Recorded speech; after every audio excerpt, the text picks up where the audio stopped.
le damos la bienvenida a Hugo Aguilar Ortiz, quien es candidato número 34 a ministro de la Suprema Corte de Justicia de la Nación. Muy buenos días, Hugo, ¿cómo está? Carolina, Anika Aro, Nurina va con dato vina. No taka mani ha kai yo nindejica, taukatavisa nuni ha kande yanilla. Pues buen día, Carolina. Te agradezco la invitación, la oportunidad de estar en este espacio y pues gustoso de estar acá para compartir pues este proceso inédito en el que estamos ahora participando. Al contrario, muchísimas gracias, candidato, por estar por acá, por su tiempo, por también tomarse pues este espacio de venir hasta acá, hasta el estudio.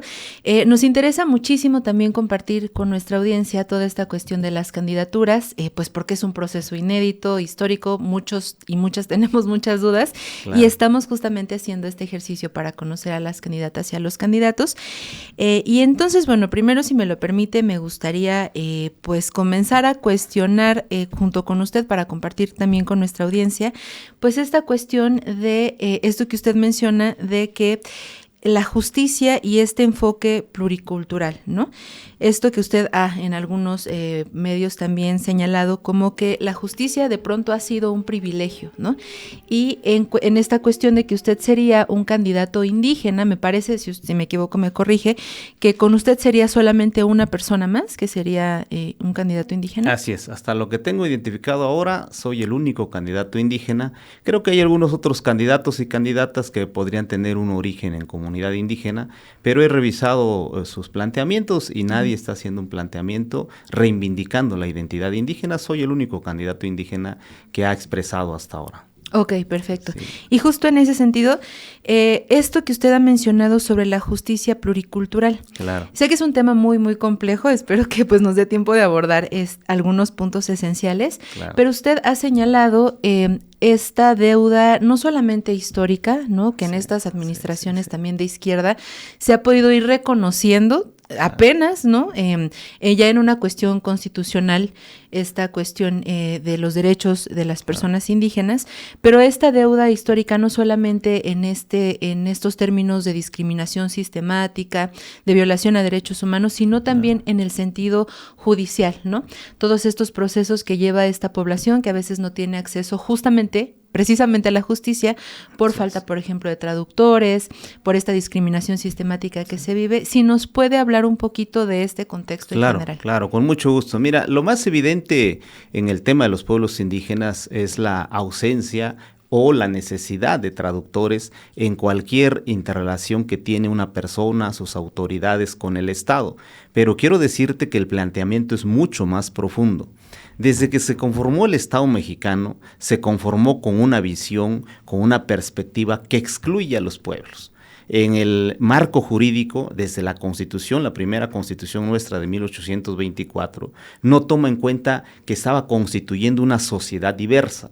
La propia Constitución se plantea que es una sociedad homogénea o busca que sea una sociedad homogénea. Entonces, puedo decirte que desde el origen mismo de nuestro país, su constitución no considera a los pueblos indígenas y por consecuencia, el entramado jurídico que se desprende de la constitución, la institucionalidad que se ha dotado del país desde entonces hasta fechas muy recientes, no consideraba a los pueblos indígenas. Entonces, si nosotros tenemos presente que se entiende por Estado de Derecho o Estado ahora constitucional de Derecho, el hecho de que todas las autoridades atiendan a la norma, pues imagínate entonces si la norma no tenía a los pueblos indígenas, si no contenía al sujeto de derecho llamado pueblos y comunidades indígenas, y tampoco sus derechos fundamentales, no había ninguna posibilidad que el juzgador, que el aparato de justicia atendiera a los pueblos indígenas. Nos atendían con la generalidad, eso sí hay que decirlo. A los pueblos se les ubicaba como parte de la clase campesina. Y por eso, dentro de este tratamiento, los pueblos tuvieron la oportunidad de obtener resoluciones presidenciales de reconocimiento de sus tierras o de dotación de tierras a la luz del reparto agrario. Pero como tal, como entidades colectivas con una especificidad cultural, con necesidades específicas y con derechos ancestrales, no estaba contenido en la Constitución. Y por consecuencia, no podemos ni siquiera hurgar en los anales de del Poder Judicial, la posibilidad que sea un Poder Judicial que se haya pronunciado sobre los derechos, sobre la existencia y sobre cómo se debe conformar un Estado pluricultural y no un Estado homogéneo. Si nosotros revisamos cómo está diseñado nuestro país, la federación, los estados, los municipios, sus distintas instancias, su política pública, su normatividad, vaya, podemos incluso ir a las reglas de operación que cada instancia utiliza para aplicar los recursos públicos, para implementar la política pública, no están los pueblos indígenas. Cuando la realidad nos indica otra cosa. Tenemos en México más del 25% de la población indígena y afromexicana, 23 millones de mexicanos, 2.5 millones de personas afromexicanas. 23 millones de indígenas, 2.5 de afromexicanos. Entonces estamos hablando de una alta proporción de población que está fuera del sistema. Entonces, cuando una persona acude a las instancias judiciales, cuando una comunidad llega a las instancias judiciales, pues recibe un trato similar a cualquier otro mexicano, pero no se atiende su especificidad cultural. El hecho más evidente, retomo lo que tú planteabas, que es cuando llega la persona y no puede darse a entender, ni entiende al juzgador. Entonces, pues ya es muy evidente que no se le ponga un traductor. Pero más allá de eso, tenemos un conjunto de derechos que hoy plantea el artículo 2 constitucional que enmarcan esta existencia colectiva de los pueblos, que plantean un conjunto de derechos y que desde mi perspectiva obligan ahora a pensar un modelo de justicia diferente, un poder judicial diferente e incluso un sistema de gobierno diferente en nuestro país, un gobierno que abrace la pluriculturalidad. Estamos frente a la gran oportunidad de construir un sistema constitucional pluricultural en nuestro país. Por eso para nosotros, para los pueblos, representa una oportunidad histórica esta posibilidad de contender para ocupar un espacio en la Suprema Corte de Justicia de la Nación. Es una oportunidad inédita. En el caso personal, pues hace año y medio no tenía, ni siquiera imaginaba esta posibilidad de poder tener la oportunidad de ocupar un espacio en la Corte, de llevar estas reflexiones, estos planteamientos al seno del máximo órgano jurisdiccional de nuestro país. ¿Sería la primera vez que un candidato indígena estuviera como ministro en la Suprema Corte de Justicia de la Nación en la historia moderna de México? En la historia moderna de México, sí, podríamos plantear que sí, e incluso yo iría un poco más, que sería la primera vez que llegue alguien con perspectiva social. Nuestra Corte ha estado integrado fundamentalmente por fiscalistas, por especialistas en derecho administrativo, por especialistas en derecho constitucional, pero en la historia reciente de la Corte no ha habido un laboralista que tenga la perspectiva de los trabajadores, un agrarista que tenga la perspectiva de la clase campesina, y bueno, pues ya era mucho pedir que hubiera un indígena. En la historia reciente va a ser la primera ocasión en que habrá un indígena como ministro en la Suprema Corte de Justicia de la Nación, y a nivel histórico pues será la segunda ocasión. El primer ministro indígena en nuestro país pues fue Benito Juárez, ¿no?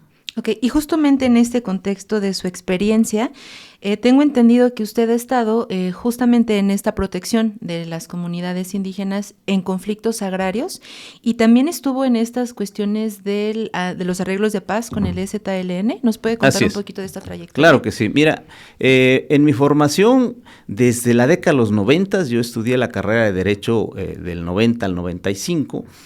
Ahí, digamos que fue cuando me hice consciente de mi identidad, de su repercusión amplia en el estado de Oaxaca y a nivel nacional. Los primeros cuestionamientos que nosotros tuvimos, las primeras críticas que formulamos fue cómo es posible que en las escuelas de derecho pues se estudien otros sistemas jurídicos. Nuestro sistema jurídico mexicano es identificado como un sistema jurídico romano-francés y obviamente estudiamos el sistema romano, el sistema francés y otros antecedentes históricos de otras culturas. Pero a mí me hacía muchísimo ruido que no estudiáramos la forma de organización de los pueblos y de las comunidades. Ya para la década de los 90 había grandes estudios de antropólogos, había monografías que ya describían que los pueblos no eran un grupo desorganizado de personas, que los pueblos y las comunidades indígenas no eran sociedades que vivían en la arbitrariedad o en la irracionalidad, sino tenían un conjunto de principios, de normas y formas de organización. Y esto no era parte de los abogados. Los abogados nos metimos tarde al debate y a la reflexión de las normas, del sistema de normas, el sistema de justicia y la forma de organización de los pueblos indígenas. Entonces, desde entonces nosotros comenzamos a plantear que el sistema jurídico mexicano, que la propia organización política, administrativa del Estado mexicano debía de contener una especificidad. No alcanzábamos a nombrarlo, a construir los conceptos, las categorías jurídicas con el que esto iba a ocurrir. Más o menos hacia el año 94, un poquito antes del levantamiento, tuvimos nosotros un simposio indo-latinoamericano donde comenzamos la construcción teórica de esto que estoy planteando. Ahí construimos un conjunto de conceptos, hablamos de 5 derechos fundamentales para los pueblos indígenas. Cada uno de estos derechos a su vez se diversificaba en otros derechos y comenzamos el estudio de cómo se insertarían estos derechos en el sistema jurídico y en el sistema de gobierno de nuestro país. Se vino el movimiento, se vino el proceso de paz, el movimiento zapatista nombró a la organización en la que yo estaba, Servicios del Pueblo Mije, como asesor zapatista. Entonces nosotros llegamos a las mesas de diálogo de San Andrés y ya llevábamos este bagaje conceptual. Nosotros ya habíamos teorizado un poco cómo podía insertarse la libre determinación y autonomía en el marco del Estado mexicano. Ya comenzamos a hablar de que no eran costumbres lo que tenían los pueblos, sino tenían normas y sistemas normativos. Ya hablábamos de que no eran meras formas de organización, sino auténticas formas de gobierno, lo que se tenía en las comunidades. Y todo este bagaje fue el aporte, digamos, de Oaxaca al movimiento zapatista. Entonces, si ustedes ven, los propios acuerdos de San Andrés contienen este gran consenso. Yo creo que ese fue uno de los méritos de los acuerdos de San Andrés, que la totalidad de comunidades y pueblos del país coincidimos que debíamos de transformar nuestras demandas en planteamientos jurídicos. Coincidimos que debíamos de llevar a la Constitución un conjunto de principios y de normas y de mecanismos de relación de las comunidades con el Estado, que le diera un giro a lo que estábamos viviendo. Yo creo que de esa manera tiene mucho sentido cuando se dice esta frase zapatista de nunca más un México sin nosotros. Lo que se reconocía es que teníamos un México enfrente que no había considerado a los pueblos indígenas, y lo que tocaba ahora es que el sistema jurídico, el sistema político y todos los grandes temas nacionales deberían considerar a los pueblos indígenas, su forma de ver las cosas, su cosmovisión, sus categorías con las que organizan su sociedad y se relacionan tanto con el gobierno como con la naturaleza, que este es otro aspecto central, cómo se relacionan los pueblos con la naturaleza y la han mantenido con un aprovechamiento sustentable ejemplar, que creo que es otra de los elementos que yo estoy rescatando como propuesta, pues ahora que ocupe el espacio en la Suprema Corte de Justicia de la Nación, creo indispensable para el mundo contemporáneo en el que nos ha tocado vivir. Sin duda todo este contexto y esta deuda que todavía, como iniciamos esta conversación, ¿no?, existe en nuestro país con los pueblos indígenas, sigue siendo, bueno, usted me corregirá si no, pero un tema todavía pendiente del cual pensarse mucho y hablar todavía mucho. Sin embargo, justo en esto último quisiera ver si nos puede compartir sobre justamente sus iniciativas, estas propuestas. Ya acá hemos tenido, por ejemplo, ayer estuvo Norma Irene, consejera del INE, explicándonos cómo podíamos ver los perfiles de las candidaturas, y pues hemos estado ahí intentando revisar. Son muchísimas, obviamente, porque son muchísimos candidatos y candidatas, pero si usted nos puede hablar un poco pues de estas propuestas que tiene para esta candidatura. Claro. Mira, el eje rector que tiene las propuestas mías surgen del planteamiento de los pueblos. La justicia desde los pueblos se ve como una justicia ajena, lejana, como una cosa pues casi de otro mundo, en un lenguaje inentendible. Cuando tienen la oportunidad de tener una resolución, pues resulta que la resolución no se puede ejecutar en la realidad. Tenemos sentencias agrarias pues, que no pueden aplicarse en la realidad. Entonces, como que la justicia se convierte en algo pues que la gente incluso ni sabe si es útil o no es útil, si debiera de estar o no debiera de estar. Hemos construido un modelo de justicia anclado en categorías de otras culturas, con otra visión, y solamente desde el tema indígena en las últimas 2 décadas hemos buscado que la justicia se convierta en algo que sea entendible, en algo que impacte en la vida cotidiana de la persona y de los pueblos. Y esto yo le estoy llamando hacer una justicia real, una justicia verdadera. Y mira, dos principios que tenemos en el sistema de justicia, es el excesivo formalismo, y ahí se queda atorado el conjunto de planteamientos que exigen una respuesta del modelo de justicia. Para los abogados, por ejemplo, distinguimos entre la igualdad formal y la igualdad real. El juzgador, que esta es otra de las bases en el que se sustenta el sistema de justicia, decimos que el mundo del juez es el mundo del expediente, que resolverá conforme a lo que está en el expediente.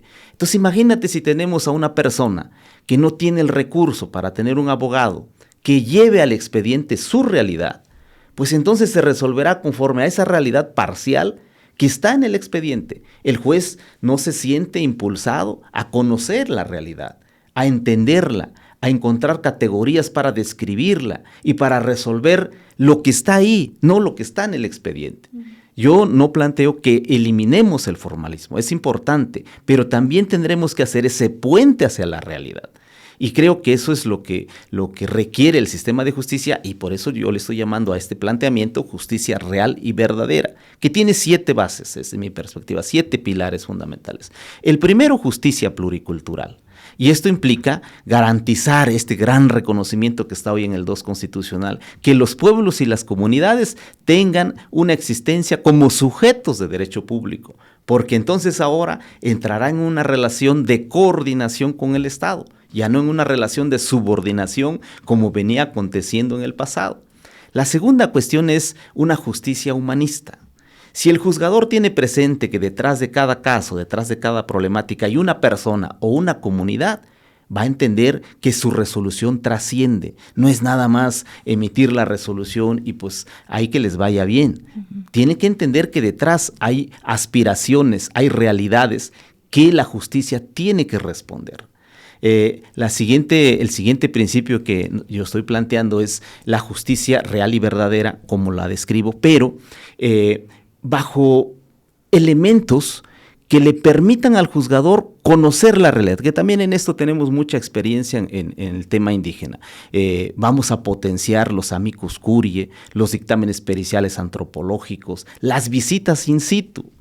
O sea, el juez es un juez de 4 paredes, no es un juez de territorio, y tiene que salir a territorio si quiere resolver problemas concretos. Los problemas nacionales a lo mejor sí se pueden ver desde el escritorio o con otros elementos, con estudios especializados, pero gran parte de la realidad hay que acudir al lugar de los problemas, ¿no? El otro enfoque que estamos planteando es el de igualdad sustantiva, que tiene que ver con esto que yo te platicaba, de la igualdad formal frente a la igualdad real, y lo que estamos planteando es que exista una igualdad real. Ahora se está planteando desde la Constitución, en el caso de mujeres, la llamada igualdad sustantiva, que desde mi punto de vista no es más que la igualdad real, que no sea una igualdad nada más de letra o en el imaginario jurídico, sino que las mujeres tengan realmente condiciones para ejercer plenamente sus derechos.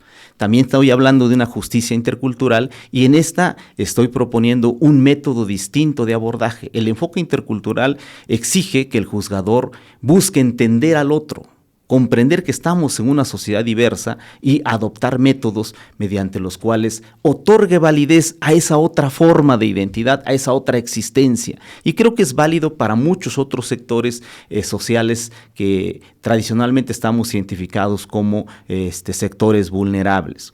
Para que la mujer o para que la comunidad LGBT viva su identidad, requiere que se le doten de condiciones. O sea, la identidad indígena tiene una similitud con otras identidades. El método de abordaje de la problemática de los pueblos indígenas, desde mi perspectiva, aporta para el abordaje de otras problemáticas, porque el indígena tiene su identidad y está decidido a vivirla, y lo que requiere es que el Estado genere condiciones para que viva esa identidad. Y el último elemento que estoy planteando es el de la justicia ambiental. desde mi punto de vista, bueno, unos compañeros me decían que tendríamos que hablar, en el foro que tuvimos en Guelatao, la verdad es que las autoridades tienen un pensamiento de avanzada, me dicen, tenemos que hablar de la justicia climática, de la justicia hídrica, o sea, la justicia ambiental todavía se puede ramificar, porque cada elemento constituye una problemática que lo tenemos ya casi sobre nosotros, sobre la sociedad, y tenemos que encontrar mecanismos que nos permitan darle sustentabilidad al medio ambiente. Entonces, este enfoque es cómo grandes elementos del medio ambiente tienen que recibir un enfoque de derechos humanos, y el juzgador tiene que estar comprometido con la preservación, con el uso sustentable de la naturaleza. No podemos nosotros seguir causándole daño a la naturaleza, es prácticamente mirarla como un ser vivo, como un ser que también tiene derechos, que requiere regenerarse, que requiere una justicia restaurativa, y nosotros no podemos ser ajenos a eso porque pues el medio ambiente, la naturaleza es la casa de todos. Uh-huh. Pues qué visión tan importante, por supuesto, y que cuando damos como una mirada hacia atrás y vemos cómo ha sido el comportamiento habitual de las ministras y los ministros de la Suprema Corte de Justicia hasta ahora, parece como algo muy ajeno, ¿no? Justo esto que usted reitera, como de volver acá, ¿no? O sea, volver al territorio, volver a las personas, mirar realmente a la gente a la que se supone que le está sirviendo y haciendo justicia, ¿no? Estos elementos de, perdón, estoy me alejando del micro, perdón, estos elementos de, por ejemplo, esto, ¿no? De justicia ambiental, de regresar a esta mirada de nuestros pueblos originarios, algo que usted me dirá, pero creo que pues ha sido en los últimos sexenios, por lo menos esta reivindicación, que antes, por supuesto que no, ni siquiera se iba a mirar hacia acá, ¿no? Y finalmente me gustaría en este mismo contexto o en este mismo ánimo de saber que estos términos de justicia, de quizá de verdad, de igualdad, no son cuestiones que están en el aire y que son solamente como determinaciones para ciertas personas, porque es como un poco el discurso que usaban, ¿no? Como incluso antes en esta lucha que no querían que pasara la reforma al Poder Judicial, como es que nada más nosotros entendemos, ¿no? O sea, ¿qué va a saber el pueblo de cómo elegir a sus representantes? Nada más nosotros que sí estudiamos, sabemos. Bueno, pero en este contexto, si pudiéramos justo pues compartir esta visión de qué es lo que hace un ministro y una ministra en una Suprema Corte de Justicia de la Nación. O sea, cuando nosotros vayamos a las urnas y pongamos ahí estos dígitos para elegir a las ministras y a los ministros, ¿qué es lo que les estamos dando, digamos, en las manos? ¿Qué es lo que hace esa ministra y ese ministro que elegiremos? Claro, mira, digamos la visión más cercana que cualquier ciudadano puede entender es que la Corte es el máximo intérprete de la Constitución. Okay. Y cuando interpreta la Constitución, la Corte, lo que interprete se convierte en verdad legal para los jueces, para las autoridades. O sea, si yo estoy frente a un caso de una comunidad, voy a poner un caso concreto, hay una comunidad en Oaxaca que se llama Nativitas Coatlán, el artículo 2 dice que tiene autonomía y que tiene posibilidad de acceder a recursos públicos. Pues alguien pone en duda porque dice es que es indígena, no tiene personalidad jurídica, no puede acceder a recursos públicos. Estoy hablando antes de la reforma al 2. Entonces viene a la Corte para que se examine si el 2 constitucional, la autonomía que dice ahí, alcanza para que reciba y ejerza recursos públicos la comunidad. ¿Qué determina la Corte? Pues la autonomía indígena que prevé el 2 no te alcanza para eso. Prácticamente la Corte está diciendo, tú, comunidad indígena, tienes autonomía para decidir tus aspectos culturales. Pero si quieres decidir sobre recursos, recibir, ejercer, administrar recursos, tu autonomía no alcanza para eso. Porque el recurso llega hasta el municipio nada más, no baja del municipio. Entonces, mira, la Corte al hacer esta interpretación del alcance de la libre determinación y autonomía, hace una interpretación negativa, limita el derecho de los pueblos y las comunidades a la libre determinación y autonomía. Entonces genera un efecto porque tribunales colegiados, juzgado de distrito, la misma autoridad municipal, anclado en esta interpretación de la Corte, pues con los brazos cruzados puede decir, ustedes no tienen derecho a recibir y administrar recursos, tienen derecho a que yo destine recursos, pero yo soy el que decide, yo soy el que contrata, yo soy el que ejerce.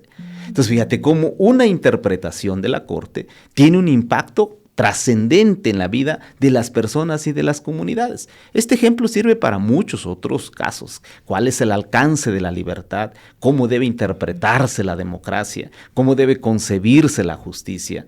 Y bueno, hay otros temas que no podemos negar, tienen su componente técnico. O sea, yo comparto tu visión de que el ciudadano común sí puede entender una gran gama de temas que tienen que ver con la justicia. El ser humano tiene la capacidad para distinguir qué es bueno y qué es malo. Y de esa misma manera puede distinguir cuándo es justo o injusto. O sea, yo he percibido en las comunidades que pueden ver la sentencia y a lo mejor no entienden nada de qué artículos se invocaron, en qué se sustentó la sentencia, pero perciben claramente esto no está bien. No hay una sensación de completitud, digamos, frente a algo que me están presentando y que puede estar fundado, puede estar anclado en principios, en alguna teoría, que dé sustento o justifique esa decisión, porque en muchos de los casos estamos frente a eso. Resoluciones en donde tenemos una decisión tomada y solo se justifica la decisión, no un conjunto de premisas que nos van llevando para adoptar una decisión en tal o cual sentido, sustentado en la realidad y en las pruebas. Entonces, creo yo que hay un conjunto de temas en el que la sociedad sí puede percibir, pero nos hemos empeñado en hacerla tan incomprensible. O sea, si uno ve ahora las resoluciones, 200 hojas, 150 hojas, de un conjunto de términos legales que nadie entiende, o sea, incluso los que van a la corte, los que van a los juzgados, pues prácticamente se van a la última hoja donde dice resuelve, poco para ver si ganó o perdió. No le interesa mucho a ver cuáles fueron las razones, porque está diseñado así el modelo, no es cercano a la gente, no es cercano a la ciudadanía. Sí admito que hay también un paquete de cosas, los que tienen que ver con la cantidad de impuestos que alguien tiene que pagar, pues tiene que ver con fórmulas, a eso vamos a la parte técnica, pero detrás incluso de la parte técnica hay una parte humana, hay una concepción de justicia, y creo que eso es lo que debemos de tener como meta para lograr una corte cercana al pueblo, que es otro de los planteamientos que también estamos haciendo, y por cercana al pueblo también es no descuidar el interés colectivo, no privilegiar el interés individual. Es necesario darle preponderancia al interés colectivo sin anular el interés individual. Esa es una enseñanza de los pueblos. En los pueblos es importante la comunidad, pero la comunidad no anula al individuo.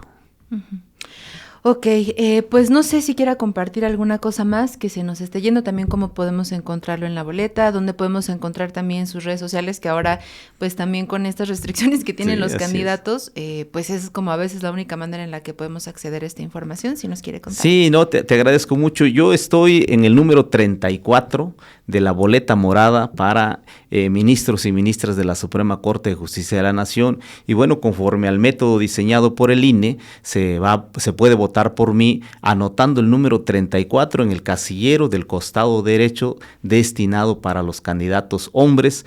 La información que aquí estoy conversando la tengo en las redes sociales. Estamos ahorita en construcción de una página para colocar más información. A lo largo de mi trayectoria hemos logrado varias resoluciones relevantes, le llama el Poder Judicial, porque implican esto que he platicado, métodos distintos, herramientas distintas para acercarlos a la realidad. También vamos a tenerlos ahí.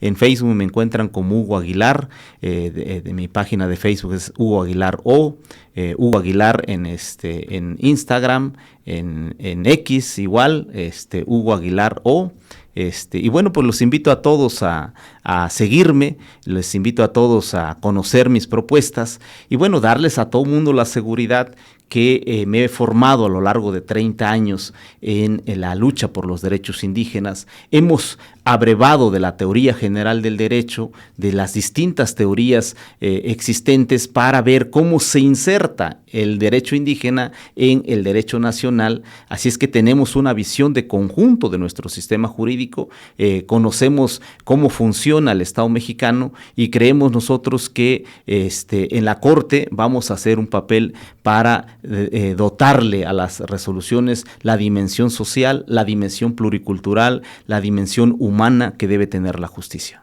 Ok, perfecto. Pues candidato, de verdad le agradecemos muchísimo este tiempo, esta conversación, que amplíe también para nuestra audiencia todos estos conceptos que de pronto nos parecen muy lejanos, pero pues eso, están más cerca de nosotras y nosotros que de lo que creemos. Muchísimas gracias, de verdad. Gracias, muchas gracias. Mantente informada e informado con las noticias más relevantes del día en La Noticiera. Ya lo sabes, de lunes a viernes a las 11 de la mañana.